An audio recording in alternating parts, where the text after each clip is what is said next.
1, 2, 3, 4, 5, 6 എന്താ പറയുക സ്ത്രീകളല്ല പരാതി നൽകിക്കൊണ്ടിരിക്കുന്നത്. അപ്പൊ ആ വിഷയത്തിനേക്കാളും അങ്ങേയറ്റം ഗൗരവമായിട്ട് പൊതുസമൂഹം ഈ വിഷയത്തെ കാണുന്നുണ്ട്.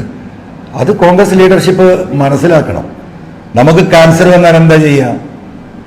ഒരു ക്യാൻസർ വന്നാൽ നമ്മൾ ആ ഭാഗം മുറിച്ചു കളയും. എന്തിനാണ്? ആ ശരീരത്തെയും ആ ജീവനെയും രക്ഷിക്കാനാണ്.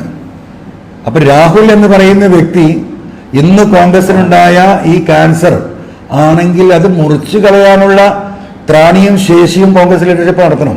ഇപ്പൊ തന്നെ ഒന്ന് ആലോചിച്ച് നോക്കും നിങ്ങൾ. കേരളത്തിൽ ഇപ്പം നടക്കേണ്ട ചർച്ച എന്താണ്? വോട്ട് ചോരിയാണ്. രാഹുൽ ഗാന്ധി ബീഹാറിൽ അതിശക്തമായ പ്രചരണം നടത്തിക്കൊണ്ടിരിക്കുകയാണ്. കേരളത്തിൽ ഇപ്പോൾ UDF-ഉം കോൺഗ്രസ് ലീഡർഷിപ്പും ഈ വിഷയം ഏറ്റെടുക്കേണ്ട അതിനിർണായകമായ ഈ ഒരു ഘട്ടത്തിൽ നിങ്ങൾ ആലോചിച്ച് നോക്കൂ. ഒരു വാക്ക് അതിനെ പറ്റി പറയാൻ ആർക്കെങ്കിലും സമയം കിട്ടുന്നുണ്ടോ? ഈ ഒരു എന്താ പറയുക, വല്ലാത്തൊരു ഡേർട്ടി പൊളിറ്റിക്സ് എന്ന് നമുക്ക് വേണമെങ്കിൽ പറയാം.